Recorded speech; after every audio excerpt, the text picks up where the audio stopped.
So today I've got a collection of broken bottles that I've found throughout my treks and journeys in the woods hunting for old antique turn of the century glass. And I can't bear to throw them away because they're history. And today I'm going to try to preserve some of that history by upcycling these bottles into drinking glasses, whiskey glasses, shot glasses, and something a little bit more useful than just a broken bottle sitting on a shelf. It's a long and arduous, painstaking process, and I'll show you how I do it. So without any further ado, I am Mr. Awesome, and this is a pain in the glass. Alright, here's a before video of the bottles we're going to be turning into glasses. We got some Pepsis, some local straight side slug plated sodas, and just some really cool bottles. Some of these I have complete and intact in one piece, and some of these are the only examples I have, and it's just a shame to let them go to waste. So we're gonna get to cutting here in just a second. Alright, so this is just your typical tile wet saw with a diamond blade on it. You fill it with water and you use it to cut tiles, but it'll cut glass perfect. It's gonna leave somewhat of a rough, jagged edge on the bottle, and that's okay, because we're gonna true all that up with a different machine later. But basically the blade's going to spin towards you, and when you're cutting it, you want to rotate the bottle into the blade. So the blade's spinning this way towards you, and you want to cut the bottle as you're spinning it towards the blade. And yeah, just try to cut as straight a line as you can. It'll create a lot less work for you when you go to true this edge later. Alright, so when you turn this thing on, water's going to start shooting out at you because it's a wet saw. So it's not a bad idea to wear safety glasses, maybe even a poncho, because you're going to get wet. Alright, let's do it. Chop, chop, lollipop. Oh, the water.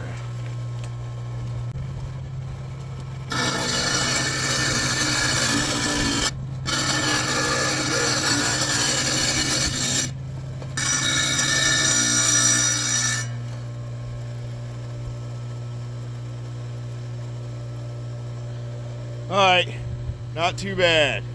And that's what you get with these old these old handmade blown in mold bottles. See how uneven the glass is, how it's thicker on one side than it is the other.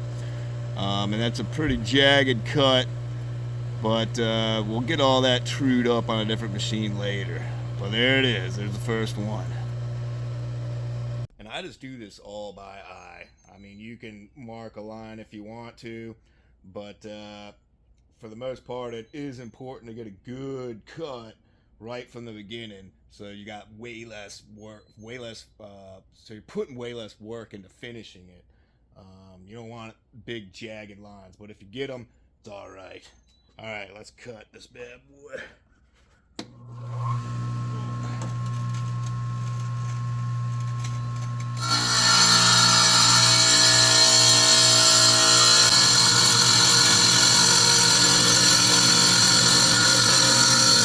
Pretty good shot glass right there.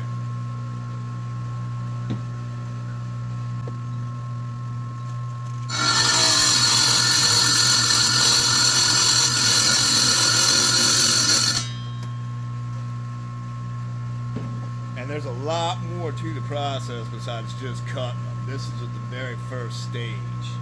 Getting a rough cut with the tile saw, and then there's more steps after that.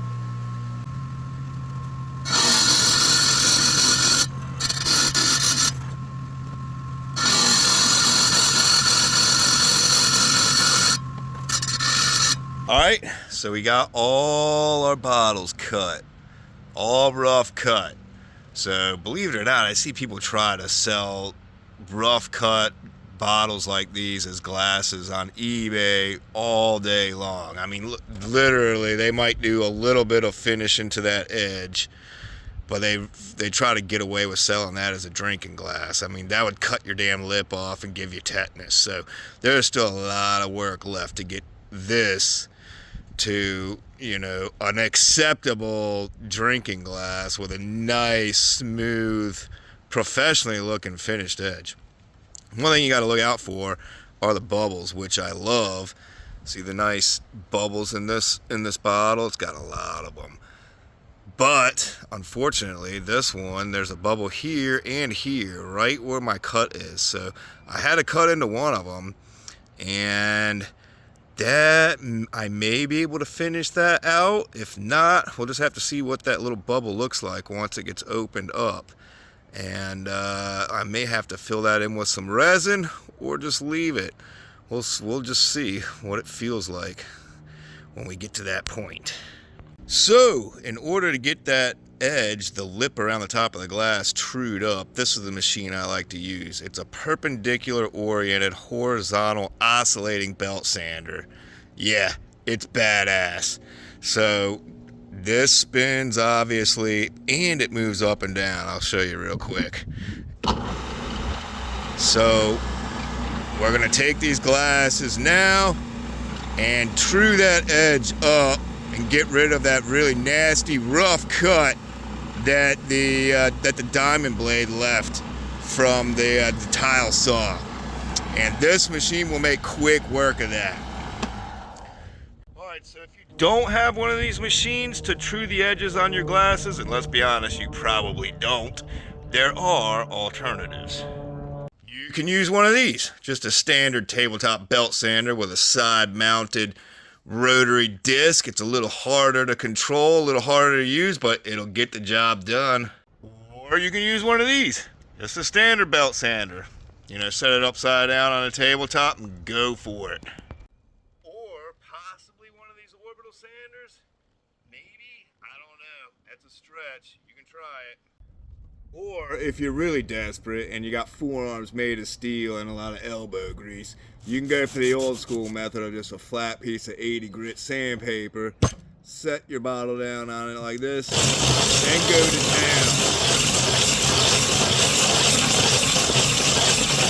town. Alright, so the main thing here is to not apply too much pressure. Let the machine do the work for you, sand a little bit, back off. You don't want to let the glass get too hot. If the glass gets too hot too fast, it's going to crack, and we just ruined our 100-year-old antique drinking glass. All right, let's do it.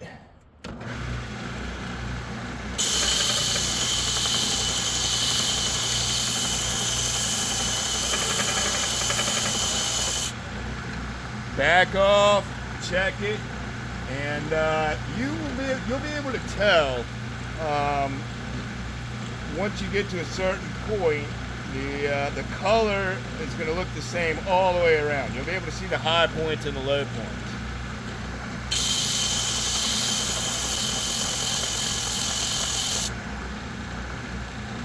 So we're starting to see some evenness happen right now.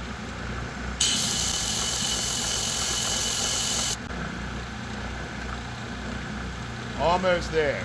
I'm not going to film all of this. I'm going to speed it up and basically just show you what they look like at the end. But you should be able to tell right now that the glass is starting to true itself. So once we get it trued and it's flat all the way around, then we're ready to move on to the next step, because we ain't going to leave it like this either.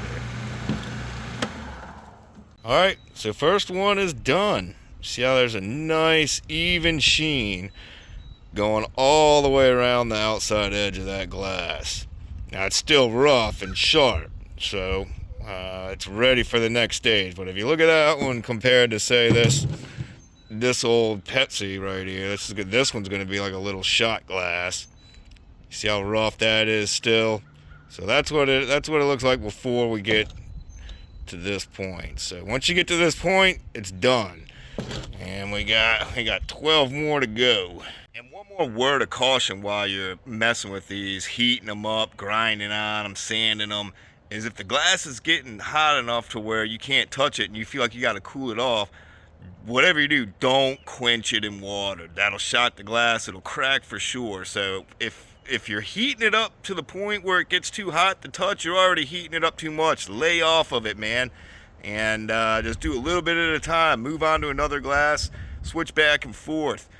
Don't let the glass get too hot, and definitely don't shock it by trying to cool it off with water. Take your time. Damn it. So no matter how careful you are, there are just going to be some that are going to be failures. Unfortunately, this was one of my favorite bottles too. Yep. So I barely even started sanding on this one, and it just cracked. And that sometimes you can't help it because there could be impurities in the glass. Sometimes these air bubbles heat up and expand and crack. And you're working with glass that is, in some cases, 100, 120, 150 years old, and it's unpredictable.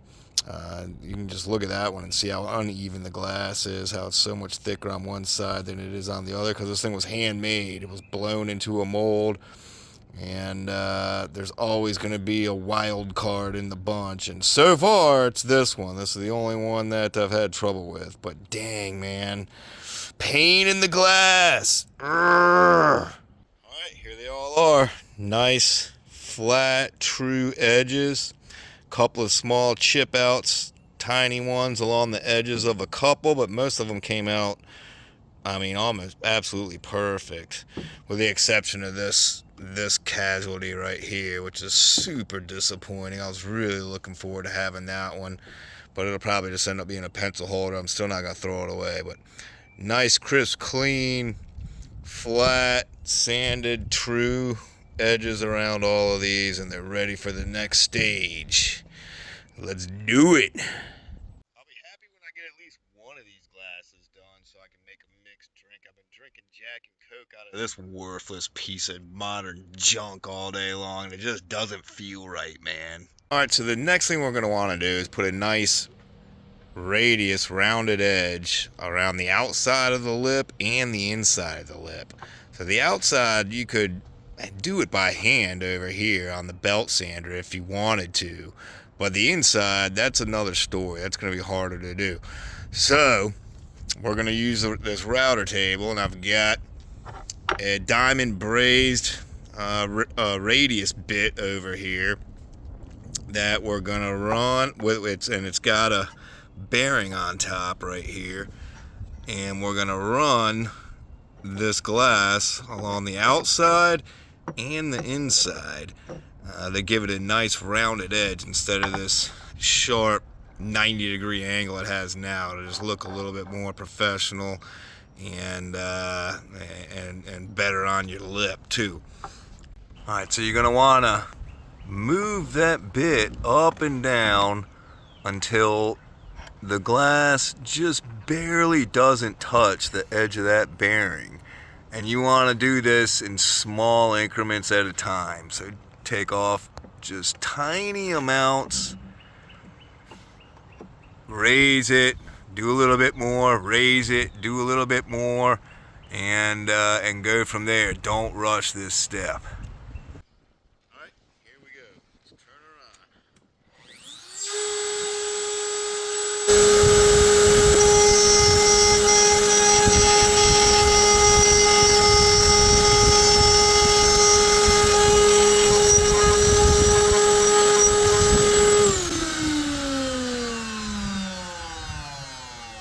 Alright, so just tiny increments at a time.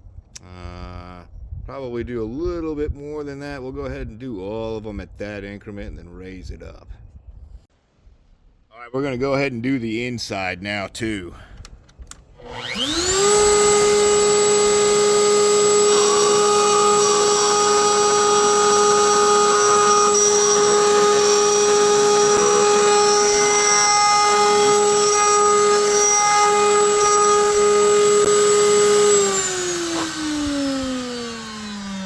Alright, same thing.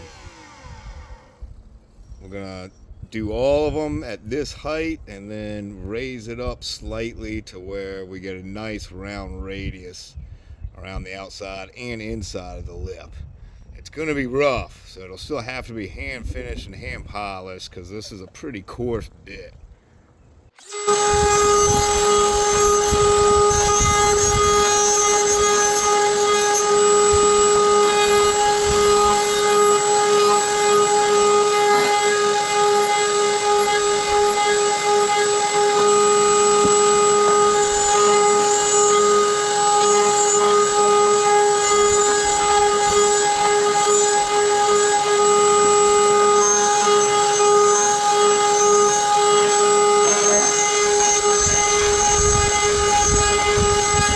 Alright, so I've done a few passes on these now. The ones over here are done. You can see this has got a nice, it's already got a round edge. Inside is round.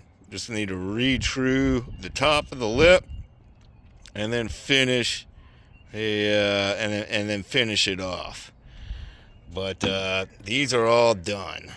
They're not done. They're done as far as the router table is concerned. It's got a nice radius around the inside and outside, and these are ready to go on to the next step. These over here still need a couple more passes. I mean, look how thick the glass is on that thing, man. That's just a wonky old 1905, probably somewhere around there, Pepsi bottle, and that one needs a couple more passes.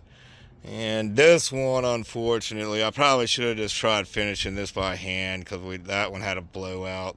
Glass is real thin right there. These are the first ones I've ever tried to do, so it's a learning experience for me too.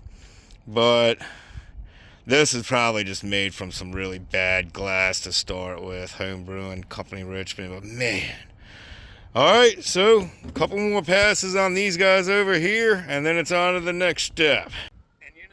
I also feel like it's my moral obligation and duty, possibly, to inform anyone who's attempting to do any of this on their own to not drink while operating machinery that could possibly take a finger or send a glass shard into your eyeball.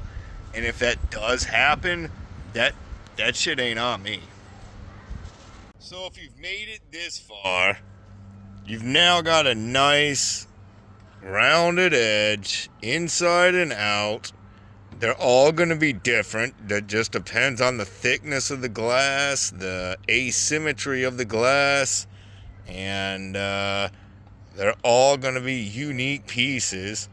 But once you get them to a point where you're comfortable with them, now we're ready to move on to the next step. So we've got a nice radius inside and outside on all these glasses, and we're ready to move back to this bad boy and start doing some finishing. Now we're ready to start doing some real finishing. So that diamond bit leaves some pretty coarse machine marks in the lip when you're done with it. It gives you a nice radius, but we got to get rid of those lines. And I'm going to go back to the belt sander, and I'm going to use this portion of it to go around the outside edge and get rid of some of those machine marks. Alright, so you just want to go real light. You don't want to do too much to mess up that radius that you just put on there. Just really light with a lower grade grit sandpaper, maybe around 220, and just go along the outside edge and blend all of that in. Maybe read through it at the same time.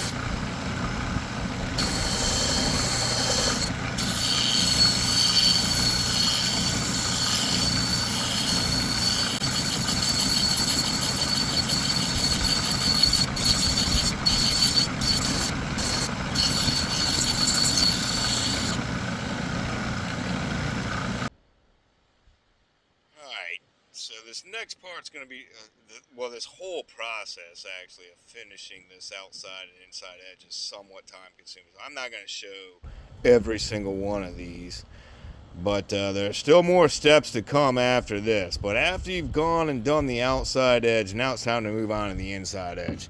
And for the inside edge, we're going to use these barrel cylinder sanders to finish out all the machine marks on the inside. So this part actually comes off, and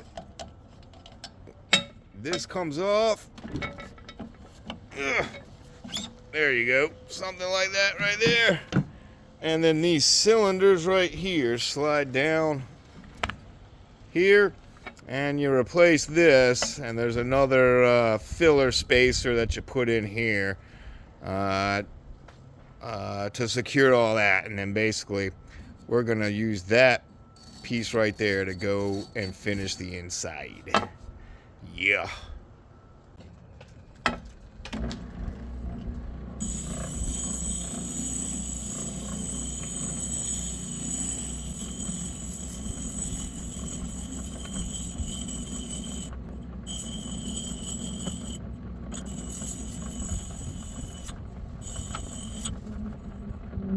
Oh yeah, look at these bad boys.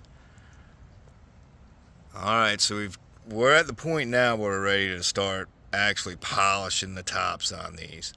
So they've all been sanded down to about 220, maybe a little bit finer than that, because after a while my sandpaper starts wearing down. So the last ones I did are actually smoother than the ones I did at the beginning.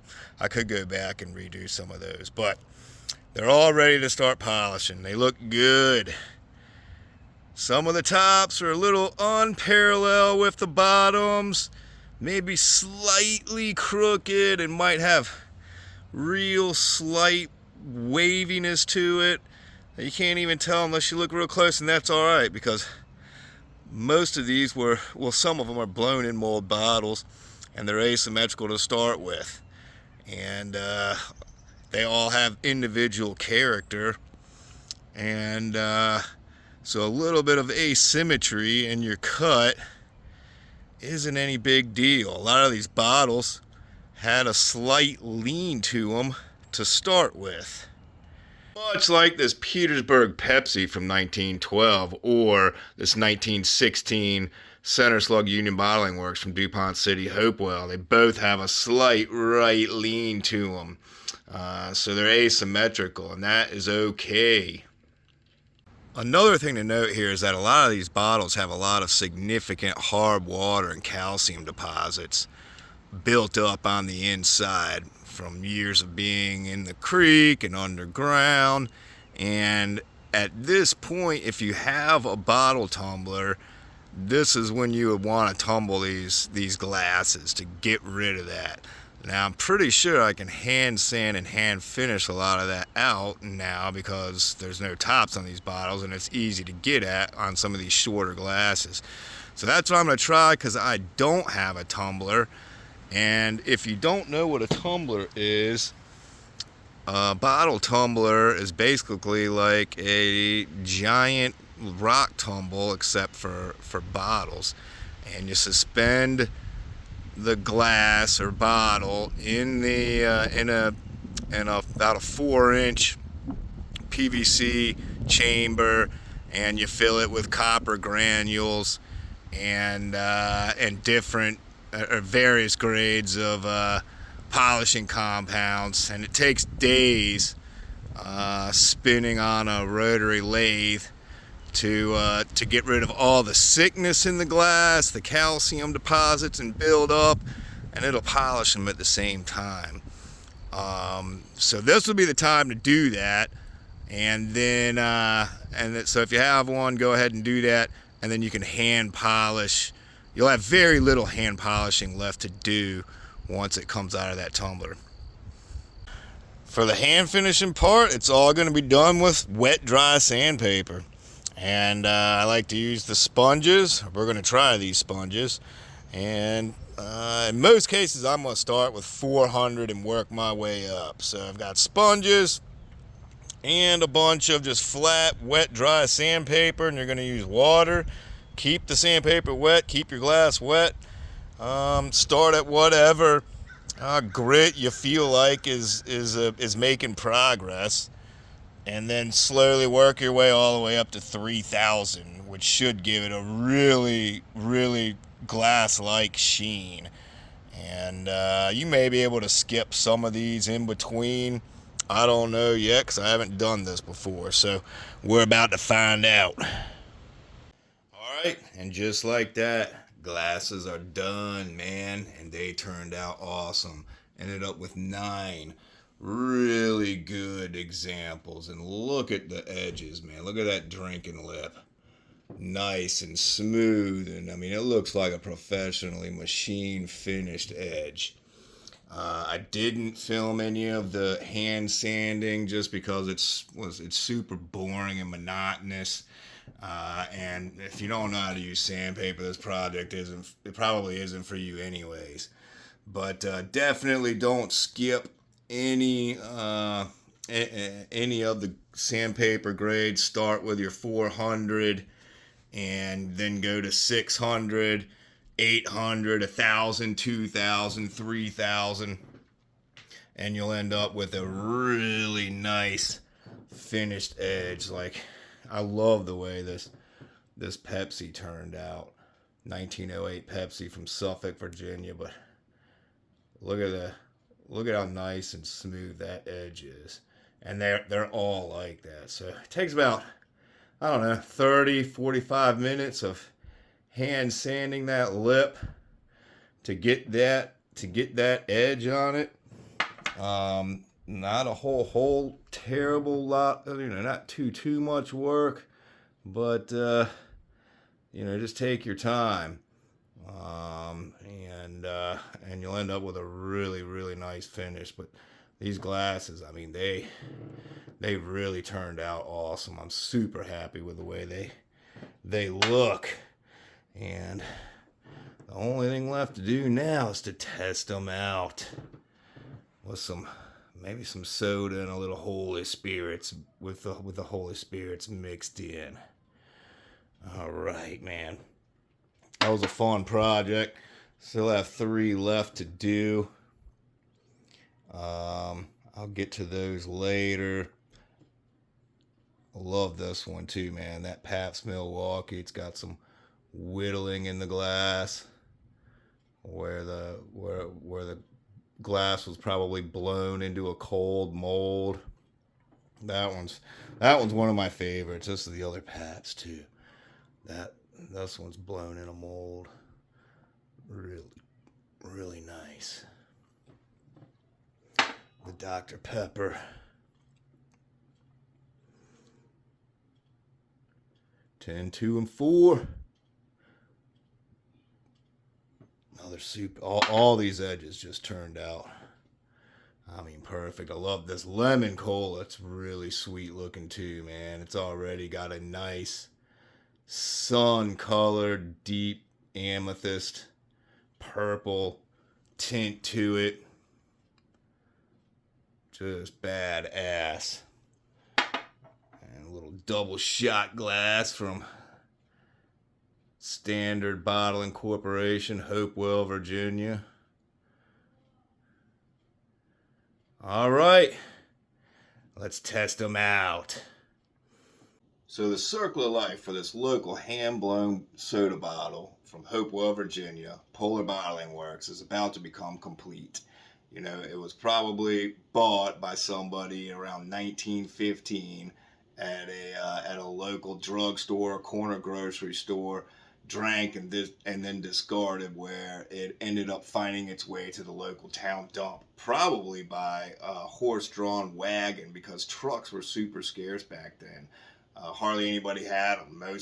Most trucks were all just modified cars. I don't think Ford even released its first factory manufactured truck until 1925. And in that dump is where it sat for over 100 years, until I came along, dug it up, and repurposed it into a drinking glass. So this old soda bottle from Hopewell is about to be filled with soda from a modern day piece of junk plastic abomination to all vessels that hold liquid bottle. Even the logo on these things is terrible. I mean, what the hell, Pepsi? Come on. So we're gonna once again revitalize this old piece of history with soda and dilute it with a little bit of liquor. So let's do it. And all the naysayers, worrywarts, germaphobes out there who are just waiting and itching to tell me about all the toxic chemicals that were put into the glass of these bottles made over 100 years ago. The lead, the mercury, the cadmium, everything known to be radioactive and deadly to mankind. I only have one thing to say. Cheers, mother.